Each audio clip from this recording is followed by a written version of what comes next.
So, hello and welcome to Season 9 of the Mundane to Magical Online Summit series. My name is Louise Matson, and as always, I am truly blessed to be your host. Today, I'm really excited to welcome back another beautiful returning speaker to the summit, the wonderful Raven Many Voices. Raven is a well-known and gifted spiritual counsellor, intuitive, medium, and teacher who has provided spiritual guidance to people seeking wisdom for over 25 years. Her ability to access the many traditions and spiritual realms led her to become a voice for spirit, incorporating healing modalities from around the world into an easy and accessible format for those exploring spiritual healing, spirit guides, and soul communication.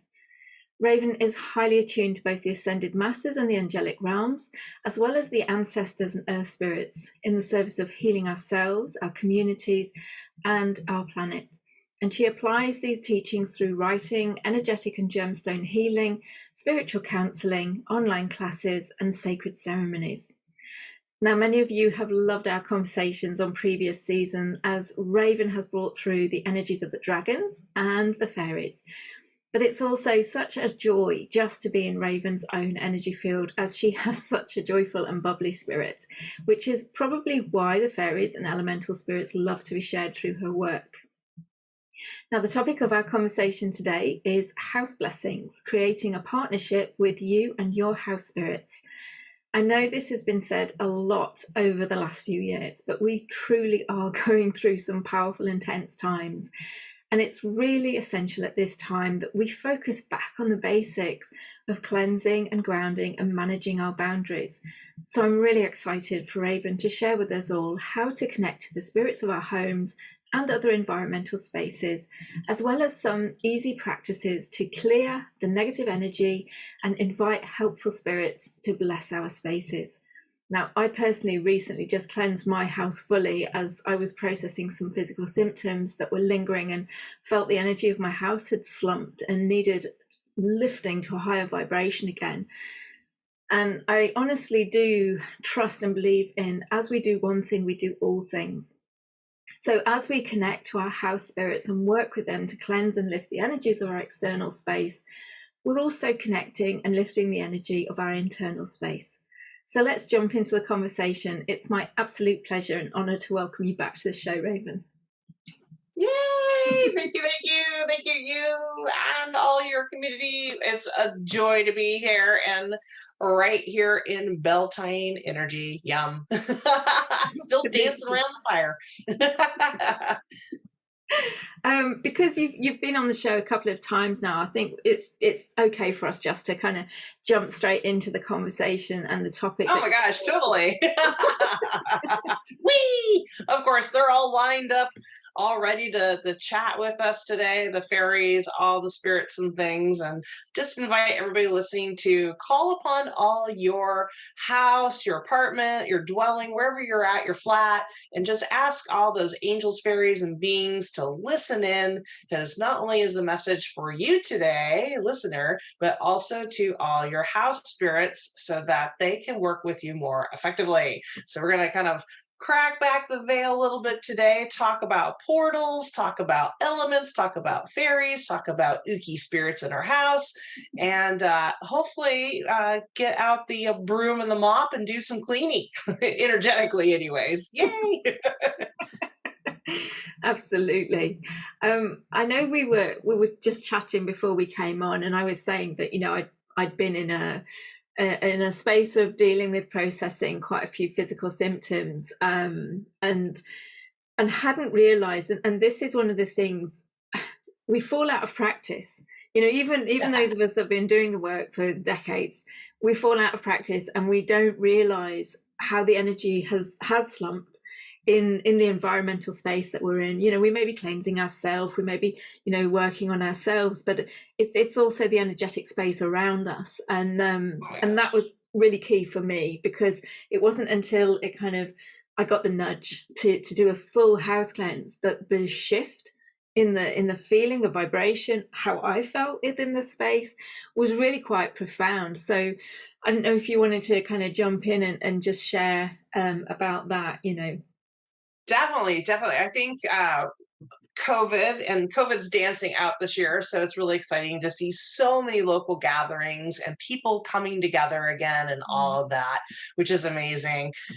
We're getting out of our houses again. But for the last few years, we've been really in the house. And I think a lot of us hadn't. We get so busy with our daily grind, taking care of the kids, going to work, going to school, wherever your daily routine is that we tend to forget about all those to-do lists at home. But part of that is also that energetic to-do list too of sprucing, cleaning, shifting energies. So COVID really forced us to, yes, stay at home, but it also forced us to finally deal with some of these to-do lists and items. But our processing that we went through that, it's so important to cleanse and clean. So this is why I've seen a lot of people starting to go to donations and go through stuff and clean stuff, which has been amazing. And now that we're kind of coming done with that process, setting the intention of your house is so important. So definitely. And then like when you're sick or processing or just have a cold or just going through a stressful event, that's a lot of processing. And like the dead skin we shed every day, we shed some of that energy and our spaces collect it, our items collect it. So these regular maintenance kind of routine cleanses, be that with sage, be that with a spray or lavender or balsam wood or incense or a bell, or we're going to talk about a bunch of tools today, any kind of like a prayer that you're asking your guides to come in, your angels to flap their wings, that quick little thing that you do can really make a big difference. Because as Louise just said, the heaviness that we experience is not only the energy that we process and release, it's sometimes these spirits that come to assist us in that transformation. So, and and I'll talk about that too, these spirits. We call them evil and bad spirits, but if we think about the old adage, you are what you eat, they literally are processing our ooky negative energy as we're processing. And so they feel like that, but they aren't. They're actually very helpful spirits, but they get a really bad rap because of they process our negative, icky, horrible thoughts and energy. So we actually need to be nice to these spirits and help them leave, because sometimes they get so heavy from a big meal, they need actually help to leave. And so sage, bells, opening a window or a door actually helps them to move on back to their plane of existence so that they can shift and process that energy. Now, our angels and guides usually take care of a lot of that for us, but when there is a lot or we're really deep into that processing, or somebody else in your house, your dwelling, we feel it. It feels ooky, it feels weird, it feels heavy. So definitely taking regular time. And then when we partner with our spirits of our house, that gives them permission to do more of that work for us. But like they did to Louise, they tapped her on the shoulder to let her know when she needed to step in her human part to help, because they need help. So these house spirits, if they have a very clear way to communicate with us, they can tap us on the shoulder. They can tap our guides we talk to all the time to say, hey, help, I need some sage over here. So this is what we're going to talk about today, is really building that communication with those house spirits, understanding some of the tools that we can use to be able to cleanse our house, and then really working with the outside and inside to really bring in that fairy elemental energy, because that's what this year is all about, is this huge awakening in the earth itself, and how can we coexist and work better with these spirits. So I'm so excited, and they're so excited. They're like, yeah. I mean, because it's true. I mean, from the children's storybooks and everything like that, we often associate fairies with being out in nature and things like that, and we don't automatically associate them with being in buildings, particularly brand new, newly built buildings. But that's not the case, is it? I mean, they're the house spirits, the fairies and everything, they're with us wherever we are. It doesn't matter what the environment is. And again, whatever we're talking about when we're talking about house spirits, you can do this in your workspace. You can cleanse your office block, or whatever a space is that you spend an awful lot of time in, because basically I think, again, we forget. We may do the work within ourselves, but it's also the wider environmental us that gets to be cleansed as well. But I love the fact that the fairy energy is coming back big time this year, and I definitely Definitely. have felt that shift. I mean, in all honesty, I felt that shift yesterday with May Day. The vibration just seems to have really lifted. So yeah, really excited this year that those energies are coming through. Yay. I've done house blessings for years, and I've done $3 million mansions to small little office buildings to small little homes, a trailer. I've been in hoarders' houses. I've been in immaculate homes. And no matter where I go, there is always a spirit of the house and of the land. So a lot of times we're working with multiple different spirits. And even if you're in a apartment, versus or a flat, as you guys like to say over there in Europe, versus like an actual house you own, there's certain rules and things that you can enforce, being, even though that they're invisible, to have good clean boundaries, to have that sanctuary, that peaceful place where you're going and coexisting with the spirits. So definitely, like we said, the fairies have adopted us no matter where we're at. So, be that in the city, in an apartment with no balcony, you still have fairies. If you have a houseplant, you have a fairy taking care of that houseplant. And sometimes those fairies get bored. They decide to help us in other ways, like, I'm going to take your keys and put them somewhere else. Yeah, so with the activity of the nature realm, fairy realm, and let me back up a little bit and talk a little bit about that. So one of the big messages coming from the angels, ascended masters, is this awakening. We've all been talking about it, is the awakening within us as we wake up, but we're connected to Mother Earth, and Mother Earth is connected to us. So this big conscious shift that's happening on our planet is not just for humans, it's for everything. So that means the conscious being of trees, rocks, plants, fairies, dragons, all of them are shifting along with Mother Earth. So with that is definitely a shift coming of consciousness, of awakening, and excitement, of wonder. How have you been experiencing that awakening, Louise? Well, last year I was asked to do a pilgrimage, and I didn't realize it at the time. Again, as I said to you before, I follow spirit, and I sometimes no idea what I'm doing until I get there and I'm doing it. But I was going down the sacred sites of the UK, down the spine of the UK, and I was basically awakening the dragons of the land within each of these different sites and around the local areas. And Peter was saying that Oracle Girl is doing the reverse journey. So she's now heading from the south back up through the north along a similar path to me. But I've felt it just in the energy. I mean, this is the biggest thing that I've been looking forward to. Not necessarily the awakening of the humanities consciousness, which is, a big part of it, obviously. But for me, I've been really excited for the trees and the plants and the rocks and the land to be able to actually express itself in the way that it truly is, and not in this kind of grayscale version that we've been experiencing it in. So I've been feeling that lift. I've been feeling the buzz of excitement, and pretty much everywhere that I go, I will see the faces in the trees. I will see Yay! Yeah, I'll just see the faces of them kind of like beaming at me from, the bark of trees, or in the landscape itself, in the rocks. And again, it just fills me with joy that it's coming up more and more, and that I'm experiencing that more and more.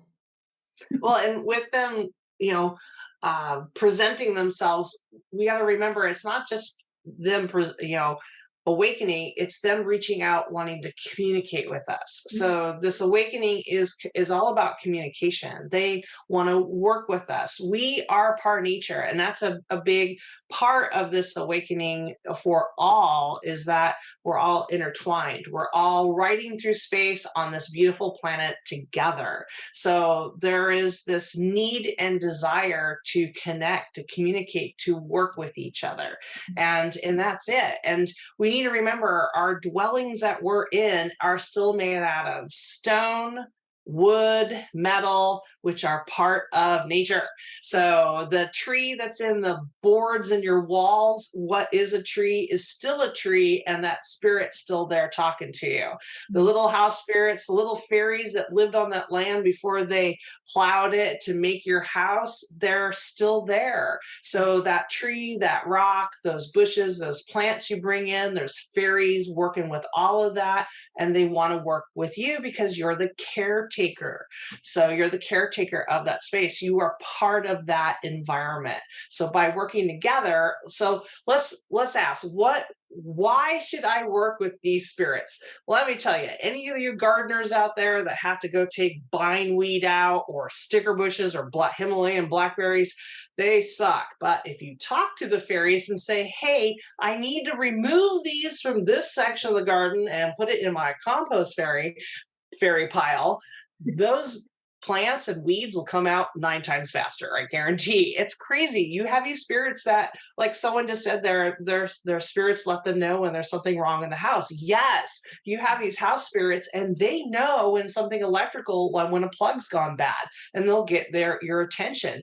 We all have adopted technology. Well, fairies will work with us with whatever we have. So there are actually computer gnomes that love working with us to help us with our computers. Louise, you need to talk to your computer gnome and get rid of those gremlins.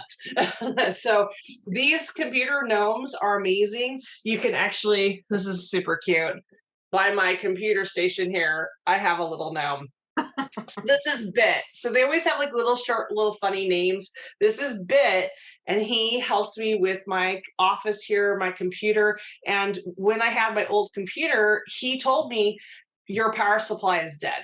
And my husband's like, power supplies never go bad on computers. Took it into the repair shop, your power supply is dead.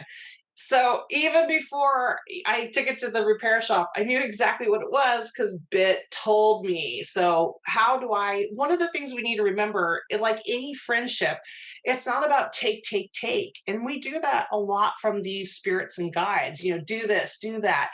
What kind of relationship is that? So we need to really think about these relationships we have with us. So Bit loves pennies and shiny things. So I put pennies next to him all the time to honor him. I'll put a piece of chocolate out there, because they love chocolate, or tobacco, which is like catnip for fairies. So I'll give them a little bit of catnip. So it's my thank you back to them. So I'm always cultivating and working. And again, Bit helps keep this office organized. And anytime I've moved, my computer always sets up just fine because he helps with that. So there's one of many, many spirits that we have. For the land, yeah, they can actually talk about things that were in the property even before you moved there. There's spirits sometimes that you got to remember. It's not just the fairies and stuff. There's also our dead ancestors and people that lived. I had a haunted house I moved into. The owner never left. He was a craftsman. He loved his home. We moved in there, and I'm found all these stones all over the property because he was a rock hound. He loves stones, and so do I. So I discovered huge chunks of carnelian and agates and obsidian and all these amazing huge chunks of rock. And as I'm pulling the grass off and pulling these out, because the previous owners, they never took care of the house. They never did anything in the yard. It was a mess. So I'm cleaning it up, and I could feel the spirit behind me. And I turned around to him and I said, look, bud, I love rocks, you love rocks, and we have to work together because my family now is being at this house. And he got all flustered because he didn't realize anybody could see him. And after that, he fell in love with me and my newborn baby. So he protected me. I always felt very safe in that house. And before you knew it, he was pointing out where all of his rock stashes were, and I found all these amazing stones, and I mixed my stones in it to build my first medicine wheel.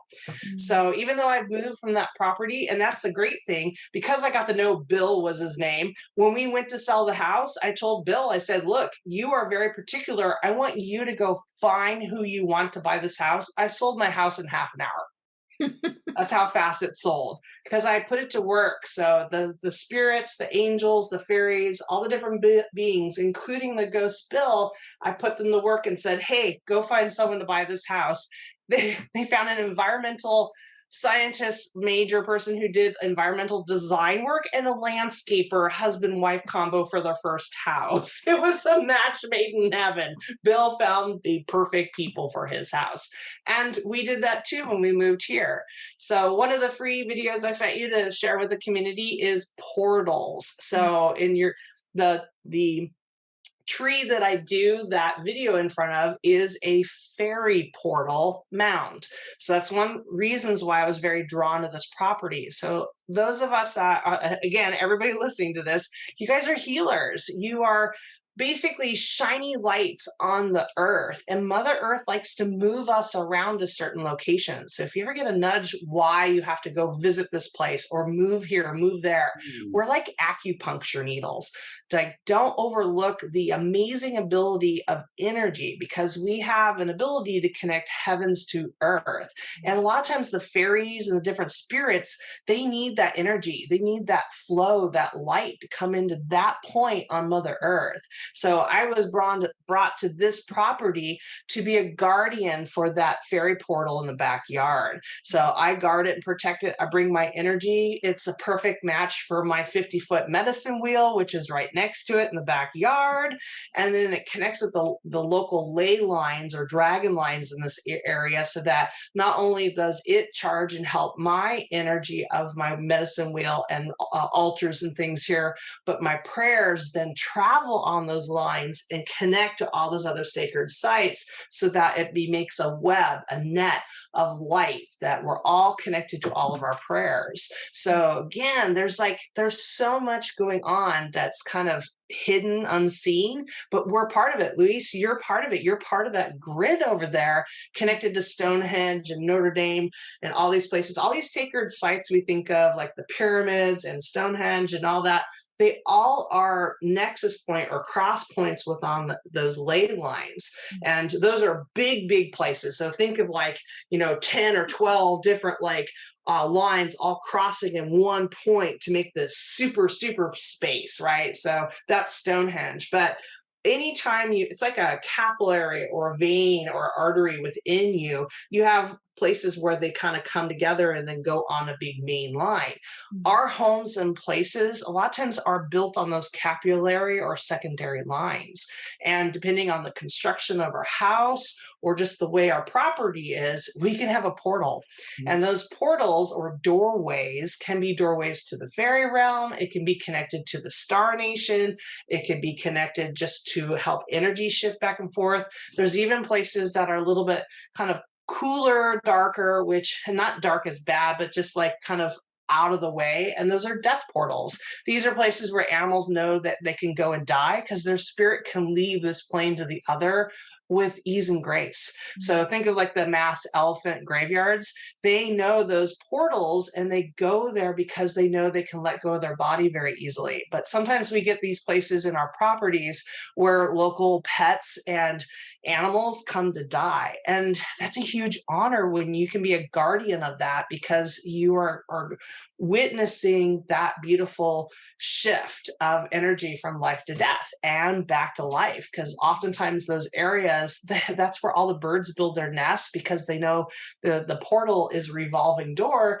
and life comes very easily too in those areas. So again, it's all part of nature and that balance. And the biggest message I want everybody to remember, you're a part of nature. So it's time to connect with that, remember that, and start having some amazing conversations with these beings that want to help us.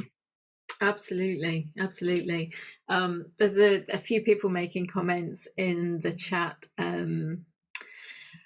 So yeah, Maria says she was given garden dwarves and they're dwelling on the balcony, and she greets them every day. Yeah, so I mean, again, even if you are in a block of flats and you have a balcony, you can still have garden dwarves and things, and you can connect with, because ultimately your building is on land, so it's connecting in whatever way feels right. Maria is also asking, how can she find out if there are dragon lines or ley lines in certain places that she goes to in Croatia? Perfect question. So, a couple different ways to find ley lines or dragon lines. One of the oldest ways is dowsing. So, dowsing or a water witch, or there's a couple different names for this, but it's taking either a stick, a Y-shaped stick. You hold the Y end of it really lightly in your fingers, and the stick will actually kind of bob and then point where water is. Ley lines tend to follow water sources. So if there's underwater, like creek or water flowing underneath your house, that can be on top of where the ley line is. So again, think of that. Our arteries and capillaries and veins, you've got flow that goes through these lines. So waterways oftentimes have it. The other way is a L-shaped metal rod. You hold them in both hands or one hand, and again, it will turn and it'll actually show you the direction of the ley lines. You can also use a pendulum. Pendulums can actually spin. Probably the biggest thing with portals, especially indoors or outdoors, is listen to when your ears pop. So when you're near one of these portals or energy centers, there is literally a pressure change because, again, you're in two different dimensions. And so your ears will pop and you can kind of feel it. I actually hear it through bells. So when I do house blessings, I use a big Tibetan bell. And when you ring it, has a very clean sound because the energy waves of the bell are literally pushing through the air and will hit anything in the air, including spirits and energy. So when you get near a portal, it warbles like crazy. It goes, whir, whir, whir, whir, whir, whir. You can literally hear it in the bell. So this is actually how I could tell when I walk through houses if there was new construction. I could actually feel where the old house to the new house, the new addition was, because the bell would tell me where the difference was. And again, our construction a lot of times with our entryway, with our stairs and closets, and then when we have like kind of a entranceway, these create natural portals of energy. I have one between my slider bathroom door to my bedroom, and I can't have that thing wide open at night because I will see spirits standing in that doorway all night long because it's a natural portal. So I have to keep the door half closed. It gives me privacy, so I know that they're not going to walk in on me. So definitely knowing that it's there and what I need to do. And that's how I worked with my spirits. I asked, oh my gosh, you guys can't be coming in all night long waking me up. So what can I do? Keep your door half closed. But a bell will help you hear it. Let's see if I can ask my guide. So, hey, Michael, angels, everybody, will you stand behind me so you can hear the bell? Still pretty clear. All right, come on, guys. Little bit of a warble. So you can do it with any kind of a bell. You can do it with a jingle bell. What you do is, I hear it because of the bell. And as you get used to it, these Tibetan bells have sacred brass and different metals in it. So they have a very clean sound. You can use a singing bowl or even one of the glass singing bowls, but any bell will work. And as you work with it, you get used to that tone. And then when you hear it warble, and it does, it definitely sounds like a warble when it hits spirits. Mm-hmm. The cool thing is you can hold your bells. So you can get a little jingle bell like this. Hold it to your heart and then ask your protective guides to come into the bell. So like this one, I've asked the fairies to come in, but I could easily ask Archangel Michael to come into this, taking a deep breath. Michael, please bless this bell and put your energy into it. So now every time I ring it, I am literally calling Michael. So it's sending Michael's energy out, Archangel Michael, which is the angel protection, in all directions and cleanses and clear. You can use this in office and you can use it in your car. So I have a bell in my car, so that way when I go to the thrift store or do shopping or receive a gift from somebody and it feels like there's some energy around it, I can just ring this bell really quick and it'll cleanse all the stuff in my car. I also use this when I am driving and I see a dead animal, because that always just kind of hits us hard in our heart.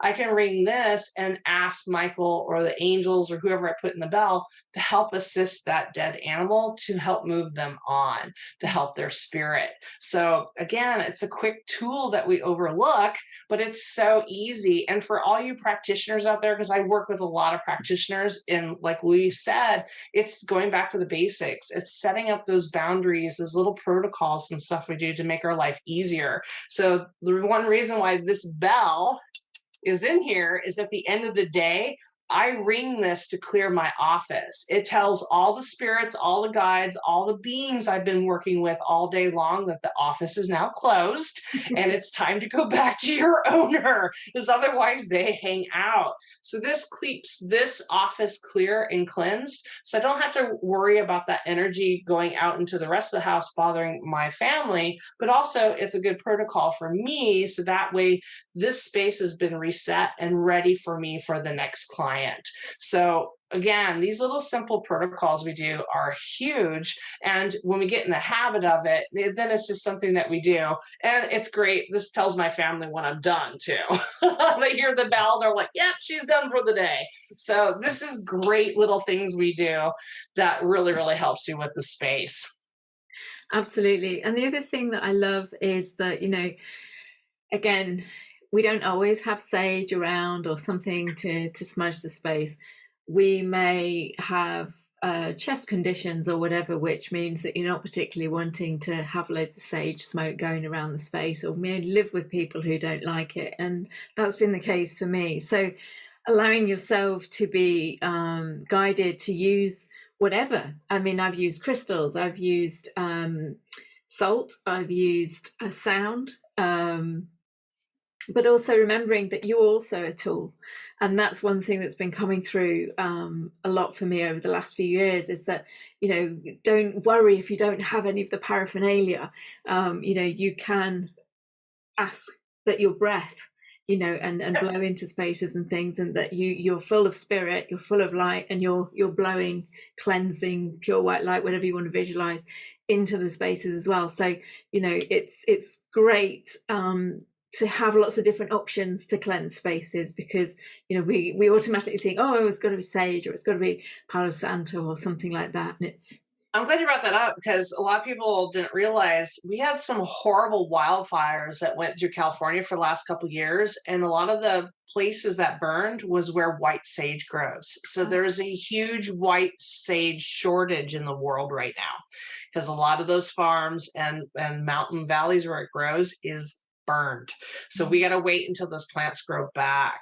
So yeah, knowing other sources of plants. So in a plant department, you've of course got sage. And the cool thing about sage is there's so many different kinds of sage. So white sage, I know a lot of people really love white sage, but again, desert sage and a lot of the other kind of mullein family or mugwort families can burn as sage too, that are beautiful. Mugwort is a beautiful one. It helps you fly and it helps cleanse the space at the same time. So yeah, it's a win-win on that. And you can get those at most gardening departments. In a pinch, you could even use catnip. Your cats might not like you burning their catnip, but it is in the mint family, and actually is pretty cleansing too, and calming, which is pretty cool. Palm sandalwood's become very popular. Frankincense and myrrh, you can get it in a resin and burn it as an incense. You can use it in your oil diffuser and burn that. Just be very careful with essential oils, because a lot of animals are very sensitive, particularly cats and birds. So again, 1 or 2 drops, it may not smell very strong to you, but it's still energetically doing its effect, and it's not going to kill your pets. So just anytime you have smoke or any of these things, remember you want to open the window, not only for air ventilation, but again, the like the bell, the smoke is pushing negative energy away, and you need to push it somewhere, and outside preferably. So open that window to push it out. But yeah, some of the other things you can think about are Himalayan sea salt. Salt is a wonderful cleanser and can be easily combined in a bowl. So in some of the businesses I've gone into, they can't be like saging everybody as they come in the office, unless that's your business. It might be a little strange, right? And I've worked for some big companies like Boeing, Microsoft, and these places with employees and different head of departments. How can they have cleansing there that is kind of sneaky? So one of the ways I learned from a Peruvian medicine person is this a wonderful technique. You take charcoal and salt together. So charcoal absorbs and salt is a cleanser. So it's a self-healing mixture. It's brilliant. And if you use aquarium charcoal, it's already granular, about the same size of your granular Himalayan sea salt, so which is pink. So you can take both, about half a cup of each, and put it in a decorative bowl and put it out, and it looks like a room deodorizer, which it is. It actually, the charcoal absorbs odors and things too, and the salt's constantly cleansing it, but it also absorbs energy. So it's a self-cleansing energy. So I've had hairstylists to do that. Then they touch their combs on it to like cleanse all the energy what going through people's hair. I've done this in practitioners' offices. That way, all the stuff they're bringing in, getting ready to get adjusted or see the naturopath or the acupuncturist, that all the energy is being cleared. And of course, anybody that's been to an Asian spa, you've been in the charcoal rooms and it feels amazing because on the floor is usually chunks of sea salt. And oh my God, that's my favorite room. But I always go in that spa and I just ask my cleansing spirits to cleanse the charcoal room a little bit extra. And they always go, thank you. So it's constantly being aware of that. So yes, little bits of charcoal. Yes, you could get charcoal chunks from burning herbs and things like that, or even the briquettes out of your barbecue grill. Just be careful. A lot of times they're doused with like a lighting fluid.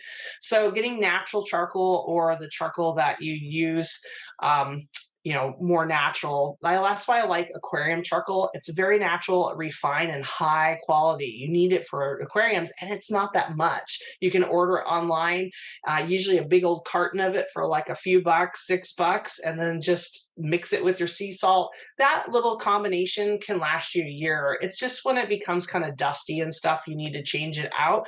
Now, if it ever becomes super mushy, it means it absorbs so much negative energy that you need to do a massive house blessing right there. So it's kind of an indicator. But again, I have one sitting right here in my office. It's great. And for people that have it on your desk, you can even get a little flat tray and then put your crystals and stuff on it. So it's cleansing your crystals at the same time. And it sucks up all of your coworkers' negative energy so you don't have to deal with it. So again, I'm into like sneaky things you can do with that. But the cleansing, definitely remember, you can always make a spray, a room spray. So you can get like lavender or frankincense and myrrh and put it in an aerosol spray bottle with some water and just do a couple squirts. I love rose water. I have Mother Mary, Divine Mother's energy go into that rose water vibrationally. And then that way, when I spray this office, I'm spraying in Divine Mother all over the room and it cleanses and clears at the same time.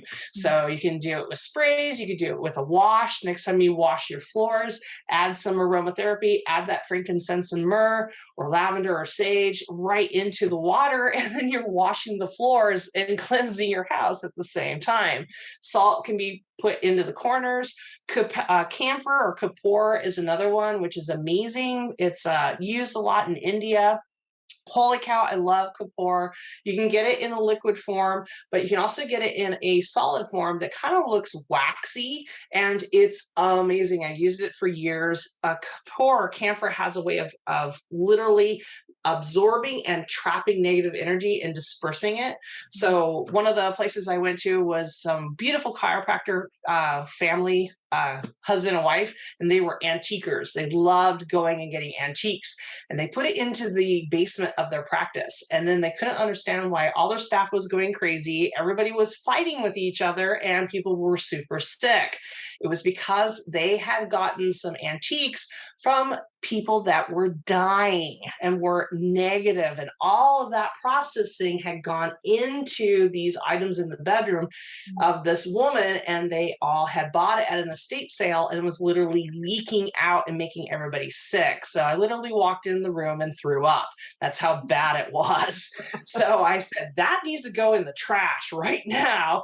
But for a lot of the other items, they just needed to be cleansed. So I used some kapoor on that, some little waxy pieces, and it helped to contain it so that they can finish cleansing it. But it's a great protection, because it's waxy, you can actually go around door frames and then use the mantra, only love and light may enter here, only love and light may enter here, making a protection on the door where you come in and out. That way, no negative spirits can follow you in. Everything has to stay out there. But again, like Louise said, it can be intention. You can just put the intention of your angels, your dragons, your guides.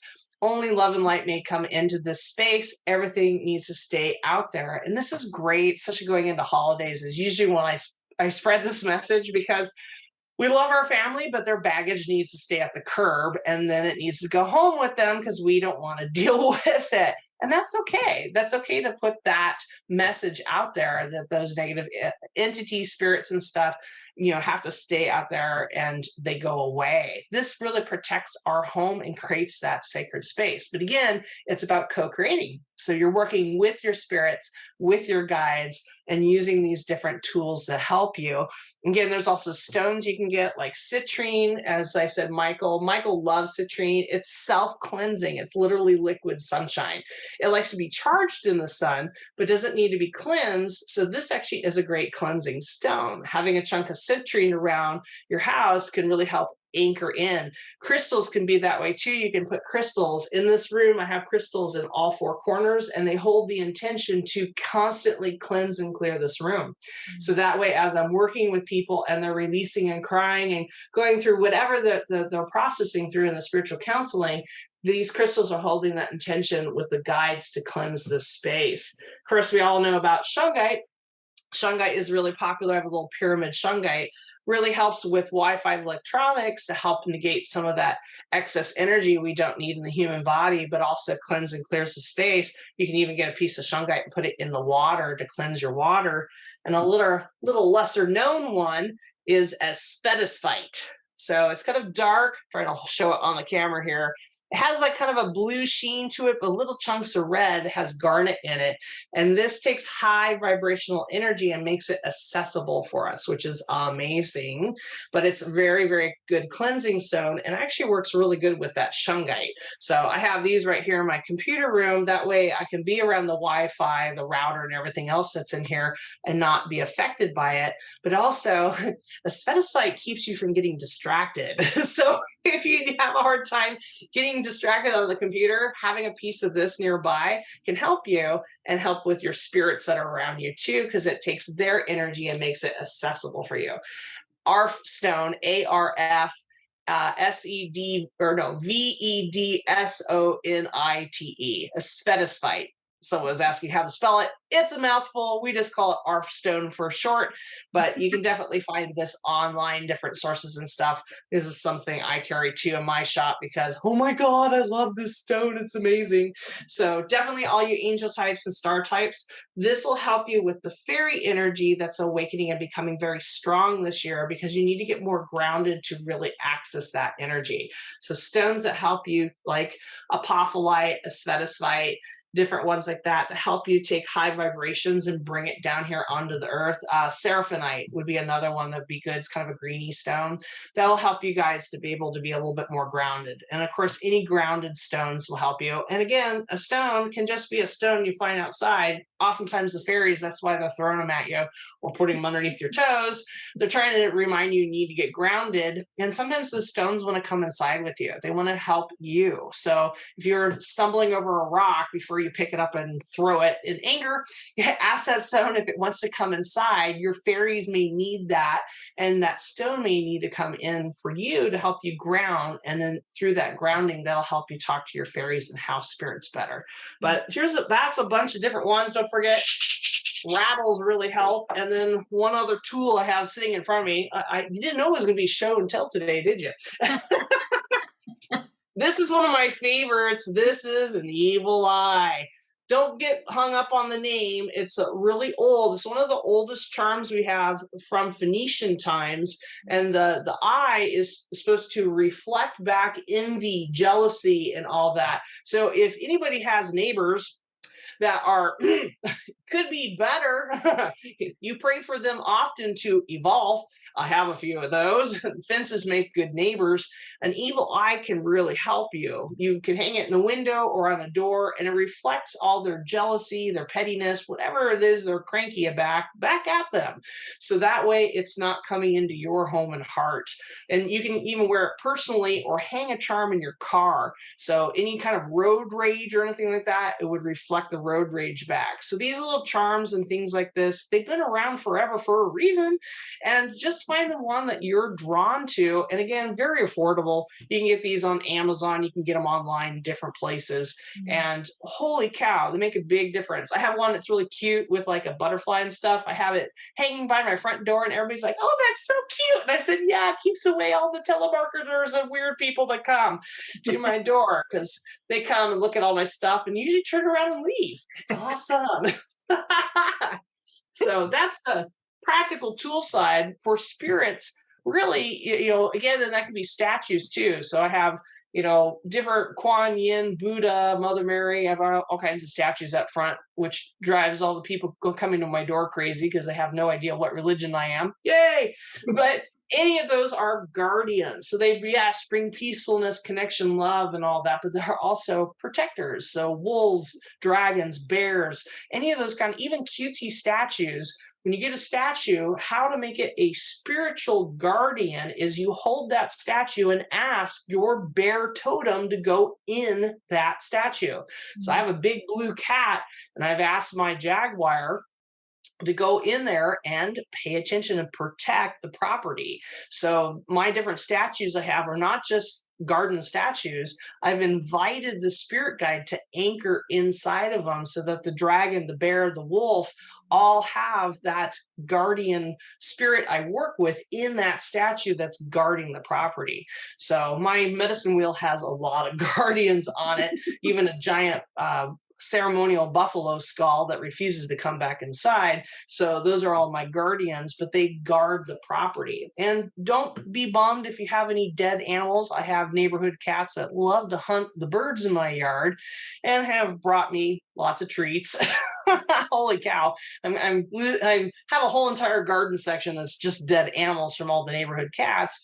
But in these different species that come, sometimes I ask them, when I get that little chickadee or robin or whatever, I ask it and say, would you like to become a guardian of the property? Mm-hmm. So instead of putting it in the compost pile to dissolve down, they'll say, yes, please. And so I'll put them in a special garden place where I bury them with tobacco and do a little ceremony for them to bury them. And then they become spirit guardians of my property, which is really cool.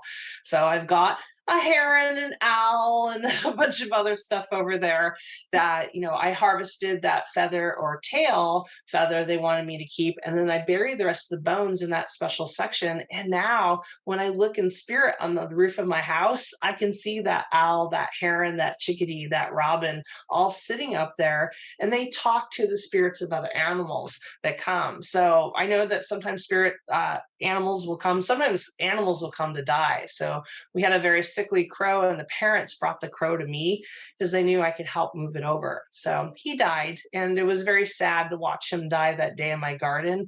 But lucky the crow, not so much lucky you would think, but he actually became a guardian.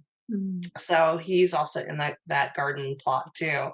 And the tree is nurtured by the decaying matter, and those spirits are all living with me and are added to the sanctuary of the property. So again, don't overlook those little things. That's the reason why nature sometimes comes to us, even the dead ones, because they know that we can show respect and bury them, and sometimes they want to be a guardian, and our property can help with that. Yeah.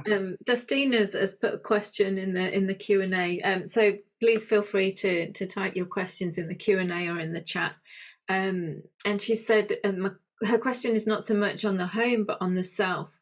And like I kind of said in the introduction, as we do one thing, things, and all of these kind of cleansing and blessing techniques, it's okay. We're talking about the environmental space and the external space, as it were, but I use all of these and more to cleanse You know, Totally. so it's all kind of interchangeable from my perspective. Absolutely.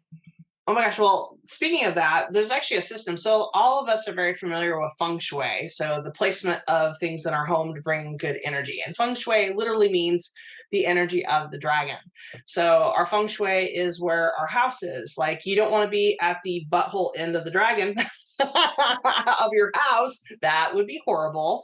But you also don't want to be at the very top of the back of the dragon because that's all that wind and energy. It's too fast. So we know that for placement. And I call it practical because, again, you wouldn't put the couch right blocking your doorway, right? I mean, that makes no sense. But it's interesting when you go in. And again, I've been in hoarders' homes. So I had a wonderful honor to help a client of mine and her mother, and, was a hoarder and could see all the stuff. And again, hoarding is usually because you are padding your nest. You've gone through a trauma, something bad has happened, or it just you're so anxious. And a lot of us came hoarders over COVID because it's like we needed extra insulation from the world because of all the energy. So we started collecting, buying, and or not getting rid of stuff, and it's everywhere. We got to remember all these items we have are literally vessels that hold energy. So if you're still holding on to your ex's clothes or a statue from a friend that you're not friends with anymore,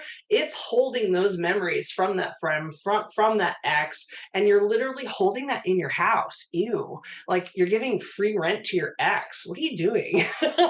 So really we need to go through our stuff and touch it and ask it, are you moving on with me in this next adventure in my life?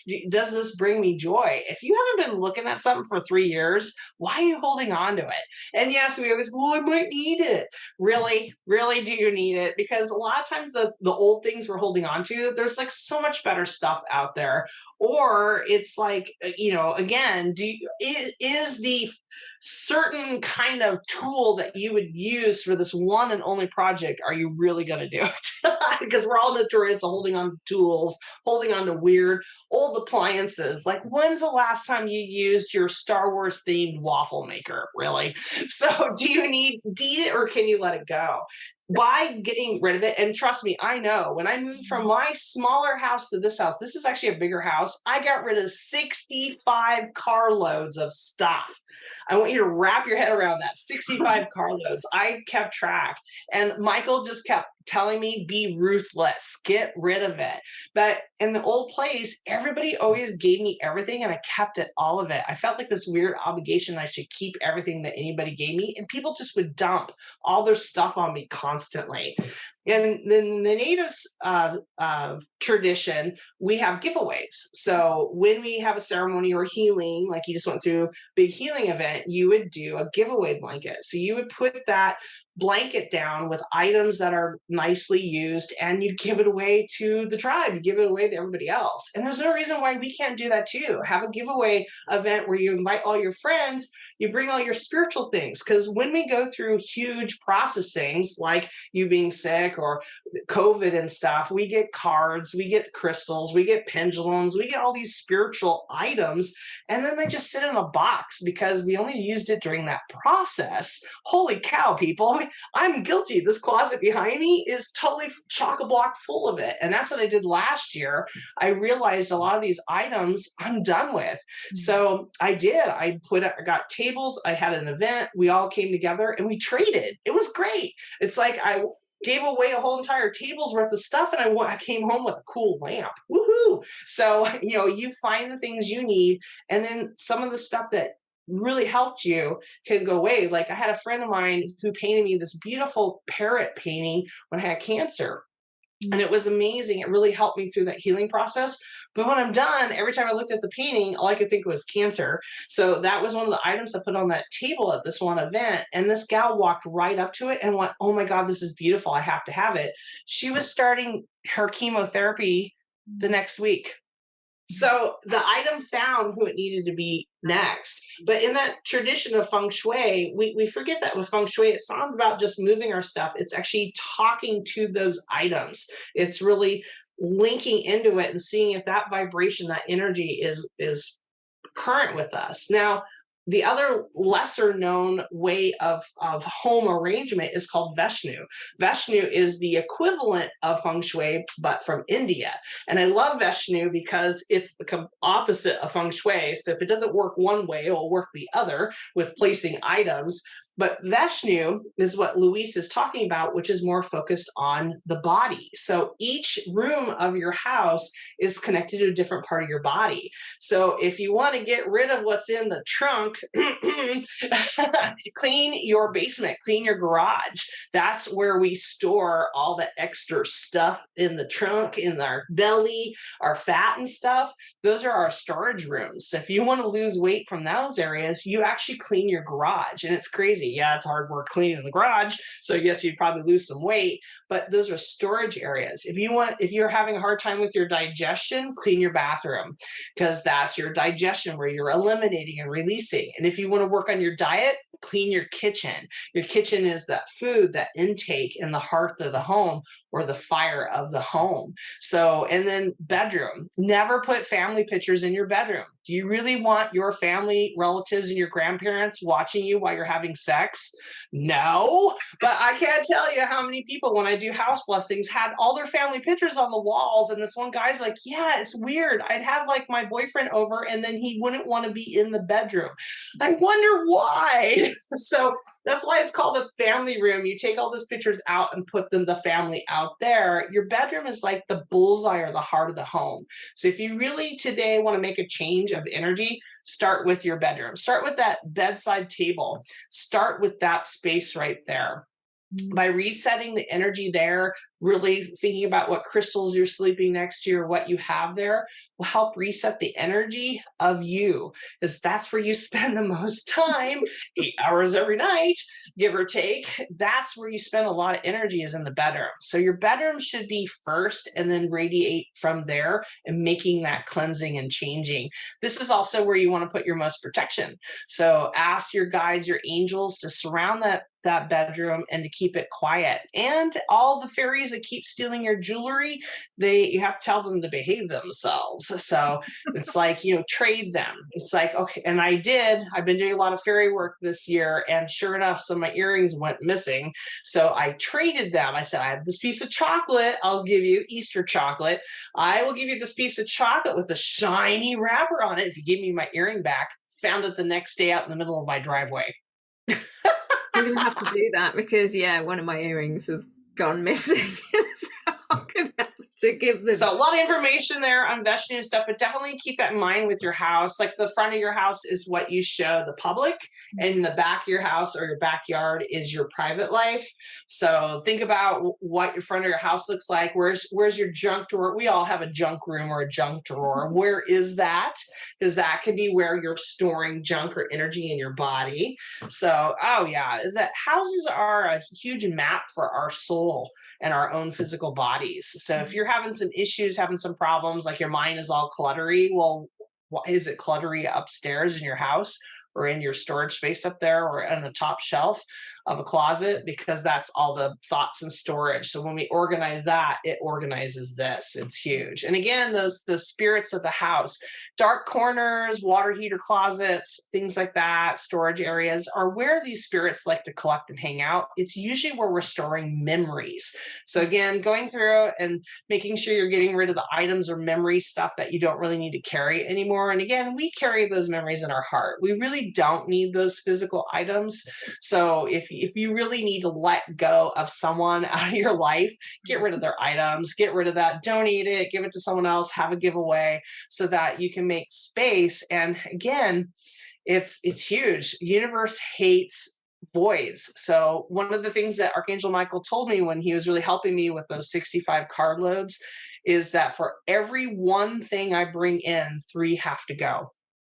So if you can keep that rule of thumb, it's huge. You'll get rid of a lot of stuff, and the universe hates voids. So as I was getting rid of stuff left and right, it was amazing. I kept finding the stuff I needed on sale, or someone would gift it to me because the universe will bring it in. And it doesn't have to be physical stuff. It could be money, opportunities, friendships, other things. So I had a lot of changes in my life, and that's why I got rid of so much, because I got rid of the lack.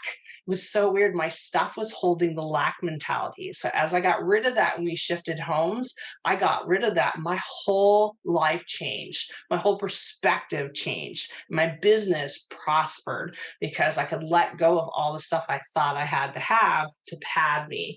Now, there's some things that we do keep a hold of, like stuffed animals. I am a huge component into stuffed animal therapy. So need to have a show with you on that.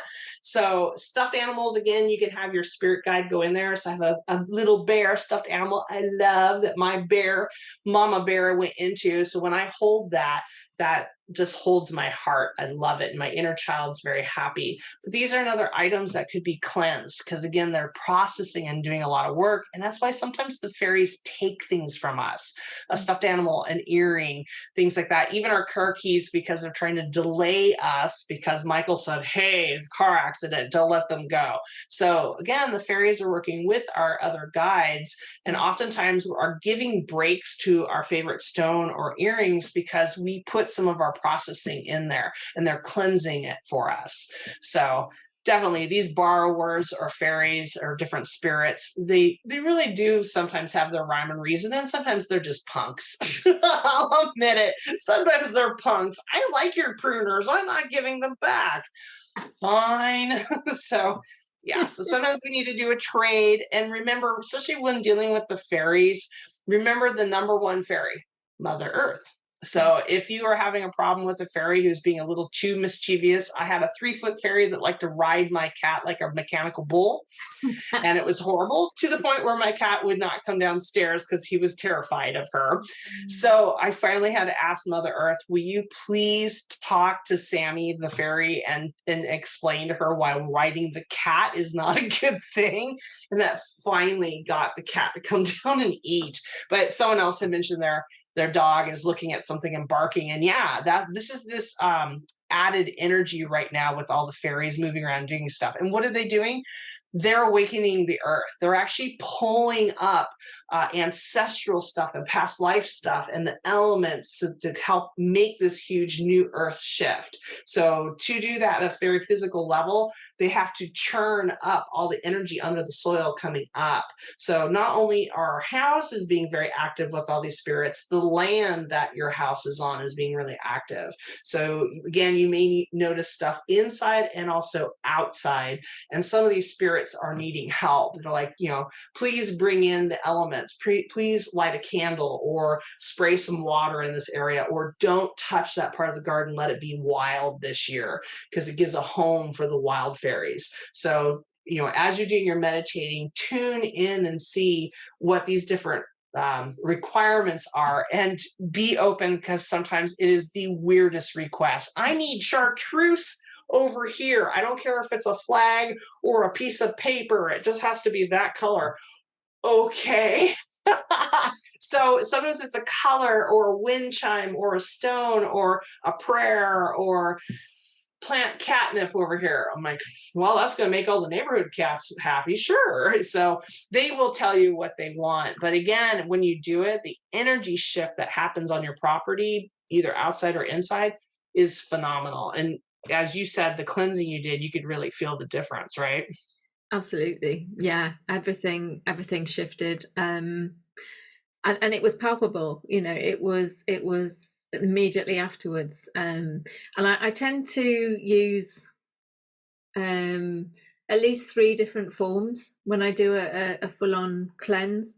And like I say, a lot of the times they're of different vibrations. And I ended with sound. And it was some beautiful chimes that I've got, which are actually earth chimes. Nice. And yeah, after I'd kind of done that, I just noticed that the whole energy of everything had just lifted. It was like the icing on the cake. So, again, you can, when you allow yourself, and I know we often complain about being sensitive to energy, but when you allow yourself to open to that sensitivity in a positive way and you kind of feel in, when you fully finish doing the cleanse, because you will feel that shift.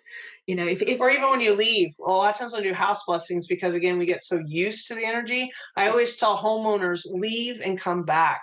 Because just that little bit of 15, 20 minutes to leave, to let yourself reset and come back, you'll feel it instantly. Yeah.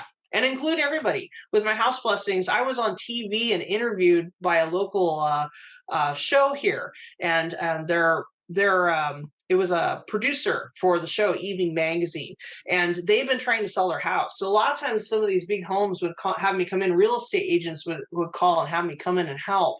And the show producer, he never told any of his neighbors what he did, because they were trying to keep it really private, but they were so private that no one was seeing their listing of their house. And I even turned to them, I said, let me guess, people can never find the house when they come to view your home? They're like, yeah. And they were on a main stretch with all these other homes. So it was really funny. I said, you haven't told anybody yet what you do you? So a lot of times when I would do these house blessings and stuff, I had to get to know the people, and they had little kids. And the mom, every time I put a glass down, the wife would grab the glass and go wash it like within 3 seconds. Like I had to ask for like 20 glasses because she kept doing it. And I finally turned to her and said, so when are you going back to work? Oh, I've been debating about it. I'm like, your kids are ready. You need something to do. So it was, remember that this process of cleansing and why we tend to avoid it sometimes is because it's about us cleaning us. It's us facing these different things and these choices. And when I included the whole family and the kids, so don't be afraid to include your pets and your kids. Make it a joyful, fun process. Let's get the bells, guys. Let's ring it in every room. And that's what I did with the little kids. They loved it. They loved the fact that they could call the angels in and like cleanse their room. And when we did that, we identified a dresser. I said, there's something about that dresser that it needs to go. Yeah, we've been keeping it out here in the garage. We just haven't made up our mind. I said, it needs to go. It's done with you. They took it to Goodwill, and a half an hour later, someone called and put an offer on their home. So sometimes it comes down to that one item. And this also goes for items you get at thrift stores. I'm totally into going to thrift stores and flea markets and things like that. But use your heart. If there's something about an item that makes you feel ooky, even though it's a really good deal, don't bring it home. There's ghosts connected to items. I went into this person's house that was very haunted. It was from a old steamer trunk they bought at a flea market. Had a spirit attached to it. After I figured out what the spirit wanted, because it couldn't speak English, thank God our guides can speak multiple languages, and we put a whole entire box of Hungarian paprika in it. The spirit was much happier. So again, sometimes it's like negotiating with these different items. Always, you feel like if you do bring items home, it doesn't have to enter into the house right away. There's items I'll leave in the garage, on the doorstep, out in the yard to cleanse before I actually bring it into the house, just to cleanse it. Or take your sage and spray or whatever out there to cleanse it. Like again, that's why I have the bell in the car to cleanse things. Makes such a difference. But again, it's a combination of the actual structure of where you're living or your office where you're working, and then also the spirits. And sometimes spirits are just cantankerous. So I was helping someone with their property. Their little office was actually an old meat processing factory that had been there since the 1700s, and they actually would drag whales up the hill and process them there. Yeah, let me tell you, there was a reason why everything kept falling off the shelf, and it was crazy because there was some really trapped energy there. So doing the Ho'oponopono prayer, there's some really beautiful Tibetan prayers you can do that release the karma, the suffering of animals and children. I had them play that for a week straight to help release. And I walked around a whole entire city block with salt. Took me 5 bags of salt to salt the brick structure. The stone was holding the memory. So, and like a zit, when I found where the drainage of the property was blocked. So sometimes it's very physical. So reported it to the city that they could clean the drain right there. And it was like a zit. Once they cleaned it, like all this odor and stuff started coming out when they flushed it out. That's what finally popped the energy of the ley line that was clogged, so that all of the spirits, all the energy could finally drain out. Now, is it still haunted? You betcha. Did they move? Yeah, they moved out of that office. They couldn't stand it after a while. But I think that's why they came there. Spirit brought him there to help move the energy, to help this process, to discover the block. So that really helps. So again, we get placed in certain situations and places because Spirit knows we we are movers and shakers. We'll make the changes.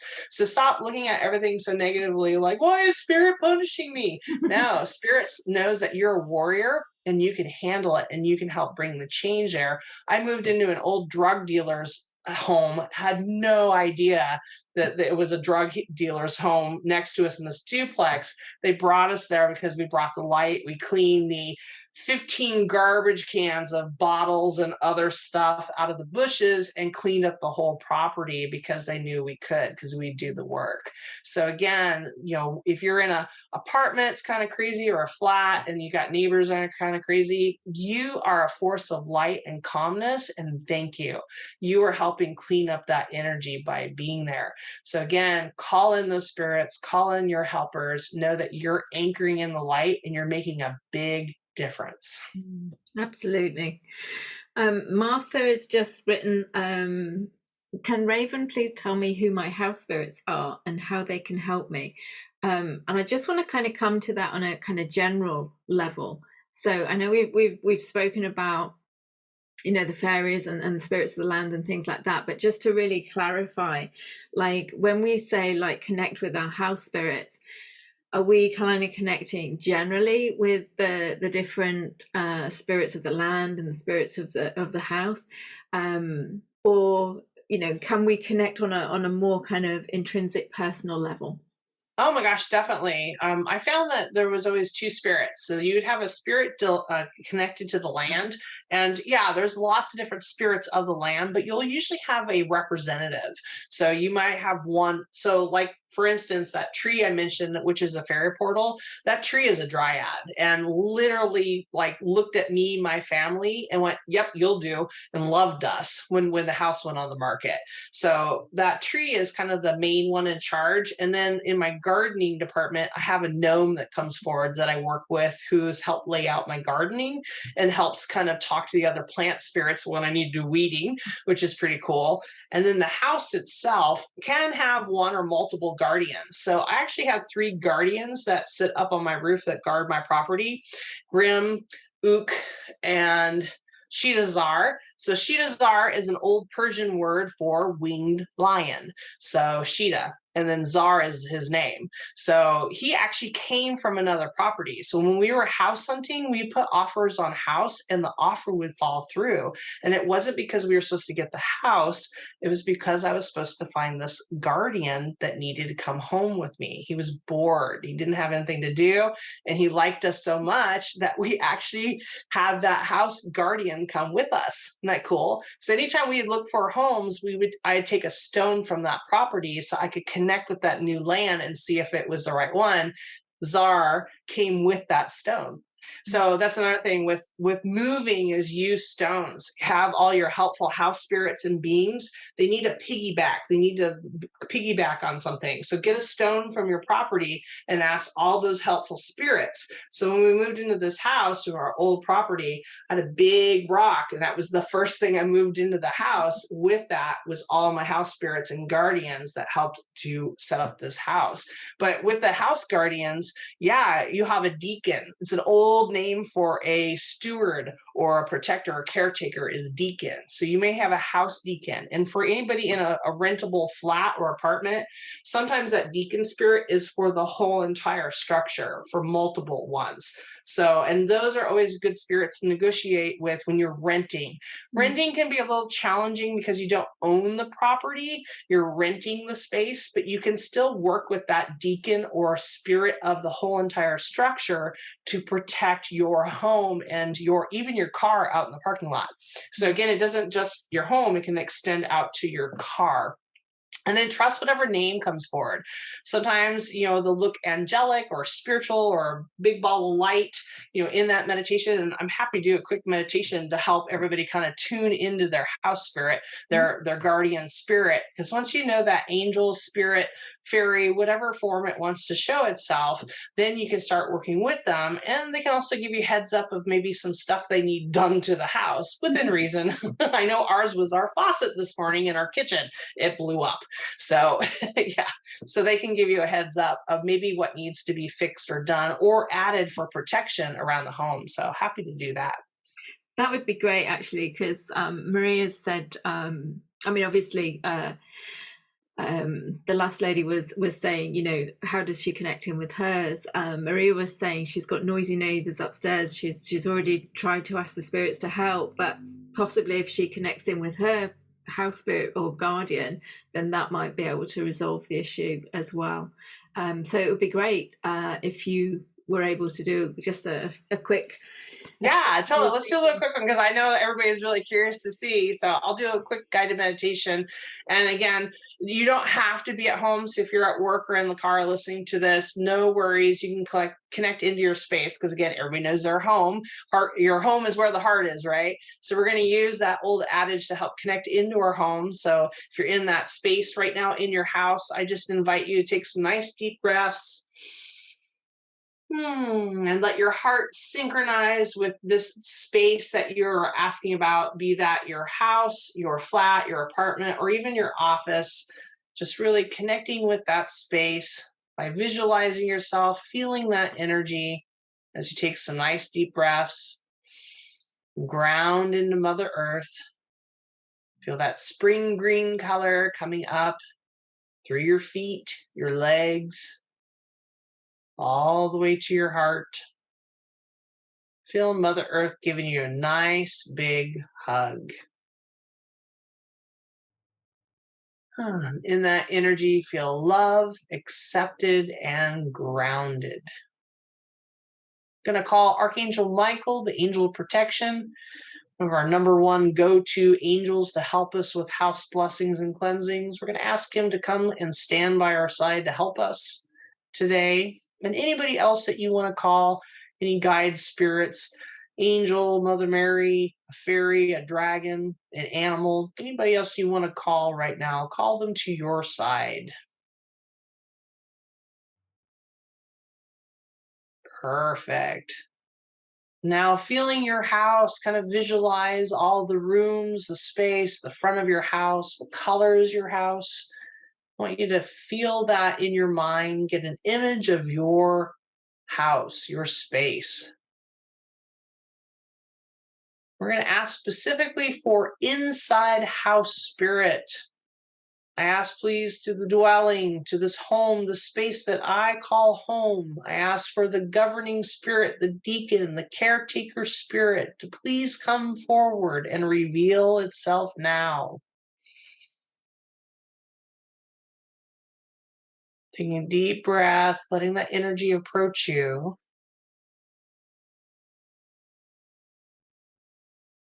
Flowing out and just feel the energy. So really open up that sensitivity, that feelings. So spirit might be a little shy. Pay attention to what color you're seeing in your mind's eye, what you're smelling. Smells like coffee.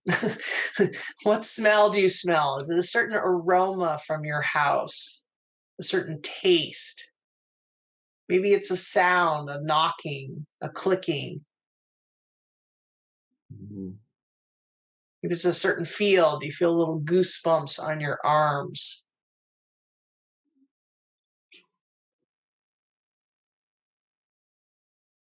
Thank the spirit for coming forward. See if that has a name that you can work with them. What name can you address them? Do they just want to be known as the guardian or house spirit, or do they have a specific name they'd like to use?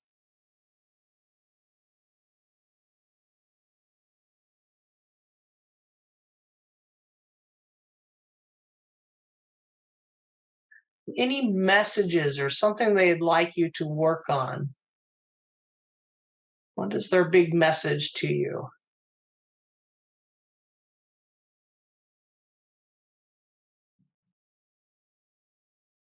May even be thank you for living there and taking care of this space.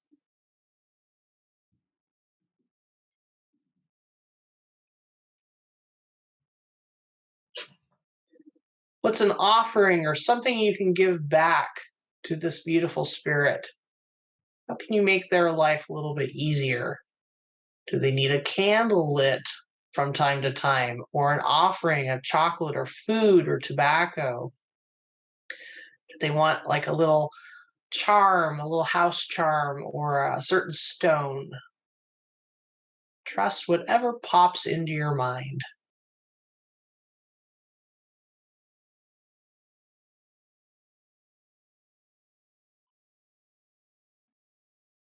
And reach out and thank this beautiful spirit, giving them a hug, shaking their hand, bowing to them, thanking them for guarding, protecting, and taking care of this home.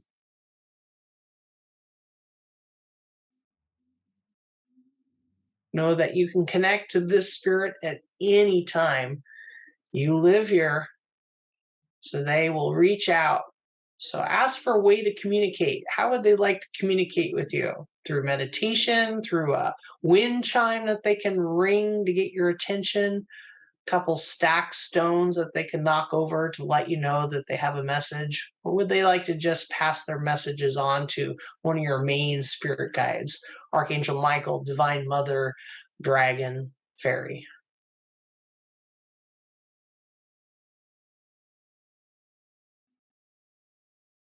And finally, thanking them as they back up a few steps and letting now the spirit of the land come forward. So wherever you are dwelling, apartment, building to a house, feel the spirit of the land now coming forward. The spirit might be a little bigger, feel a little different, because they actually represent the land.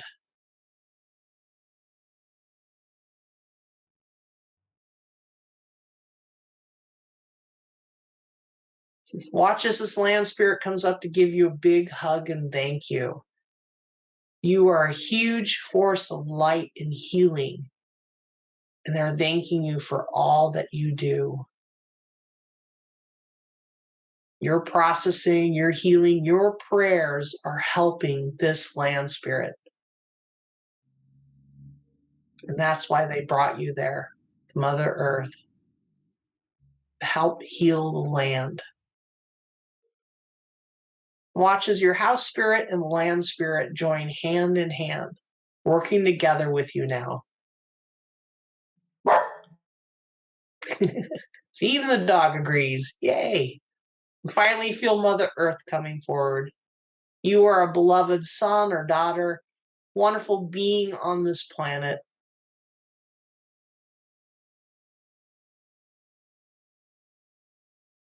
This happy family, these wonderful beings joining your guides and spirits are here to help you, assist you, and love you as you all walk forward in this divine flow of life.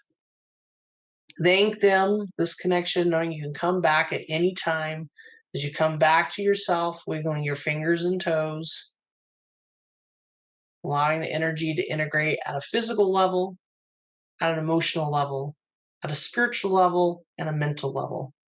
Opening your eyes when you're ready. Perfect timing on the doggy and adding the comment. I love it. He agreed. And that's the funny thing when we do these kind of connections, our animals oftentimes will speak up and join in on this because they're part of that team too. Our animals are a big part of the cleansing and communicating. So sometimes our house spirits will actually talk through our animals. So barking, having them look and stuff doesn't mean there's something bad in the room. It's oftentimes just these spirits trying to get our attention, that they need a quick chat. So thank you. Thank you, Poochers. You perfectly answered that. So yay. Isn't that great? House spirit appeared as a black cat. Looking there you go. Somebody had a house spirit named Daisy, because I felt Daisy came forward and said, "My name is Daisy. Tell them my name is Daisy." So there you go. So somebody, when I link in, I can feel all of you all looking at your spirits. It's one of my gifts I have of being a ceremonial leader, is I can keep track of everybody as they're connecting. So passing that on. Who, if you couldn't figure out what her name was Daisy. So, but definitely, you can see how easy that is. And it's okay if you didn't see it. It's about feeling it. So if you made a connection and feel that energy, and the more you practice it, it'll get easier. Wind chimes don't have to just be outside. And you said you had some chimes. you can hold chimes, each individual tube, and attune it.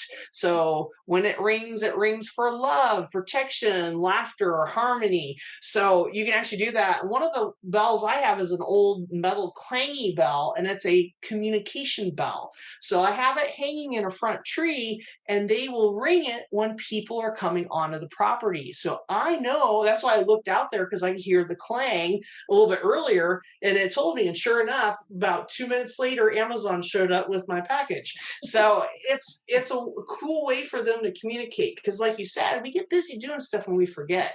So if you got a bell, a chime, 3 stacked rocks, things like that, ways for them to be able to communicate, knock over or ring a bell, that gives a attention. Oh yeah, I got to do that. And that's why we always call it spring cleaning. With May Day we just had and spring equinox, hey everybody, that's why we're talking about this today. This is the perfect timing to do some cleaning. So it doesn't have to be a huge one, because we've all done, I'm just going to clean the closet, and this took me a week to do because it was a lot more of a project than I thought. It can just be a drawer, it can just be a box out of the closet. But if once we get the momentum going, like Michael said, be ruthless. Before you know it, you've got a whole entire car's load to go to the donation bin because you went to town. And again, once you do that, the universe goes, oh, I guess they want more. And then new stuff comes into your life. So if you are trying to get some traction, some forward movement in life, get cleaning. It'll make a huge process on the inside of you letting go, but also on the outside. And you'll see some huge miracles in your life. And those fairies and helpful spirits and house spirits, they're right there ready to help you, because that's what they've been trying to get your attention about. Oh my God, person, let that shit go. That's your guides trying to get your attention. So time to get busy, get cleaning. It will feel good. Absolutely, absolutely. I'm just aware of the time. It's absolutely flown by. So I wanted to speak to your free gift and your special offer, which the free gift is both of them can be found. The details can be found on the free gifts page. But the free gift is, as Raven mentioned, a video exploring what portals and energy vortices are and how to work with them. And that can be accessed directly from the free gifts page. And your special offer is house cleanse and blessing, connecting with your house spirit. So we've had a tiny wee taster, but Raven will actually do a house cleanse and blessing. And this includes a 30-minute meditation to meet your house and land spirits, but also a 30-minute house blessing session with Raven. So would you like to speak a little bit more about what people can expect through that? Yeah, totally. I'm a remote viewer, so I don't have to physically be at your property. I just need the address, and you got to love Google Maps for that. So I can actually go to your home in spirit, have the address. I'll take a look at the land, the surrounding land and flow of energy, identify any ley lines, portals, spirits there, blocked energies, and then talk to your house, actually talk to your spirits and do a remote blessing. And then when we get together for that 30-minute session, we'll talk about what I found, introduce you to these spirits, and then also any remedies, things that you can add to your home to help with that flow of energy. With practitioners and stuff, a lot of us that are now working remotely out of our home, this is so important that you set up some of these protocols so that you can keep your work and private life separate. So this will really help in that sense too, of really setting up your room, your space, and then, you know, helping you as a feng shui practitioner and stuff. I can tap into all that to help you really tap into the energies and make sure you have all the elements represented. With the fairies really waking up, we got to remember that we're blending and balancing the elements within our home. So really looking at fire, water, earth, and air, and making sure they're balanced and flowing so that we have that prosperity, that good health and energy and laughter we want in our homes, actually making that peaceful sanctuary we're really seeking. So it is an amazing 30-minute session to be able to tap into that. And for all of you that are having a hard time connecting, that's what the session's there for you, is to connect with those spirits and go deeper. And don't worry, your other guides will probably jump in there too to help too. They always do. Ah, doggers. And your animals are welcome in that too. We can tap into your animals and see how they're doing with the portals and energies on your property. So yeah. Yeah, that was for Petra. She wanted to see my dog. Aw, cool. And definitely, if you have like, someone had a question there, Linda had a question about how do I heal the spirits of the land and stuff. Connecting into the land and the spirits of the land will be part of that too, and so I can help identify. I think someone earlier seeing of spirits. There's your black cat spirit saying hi again.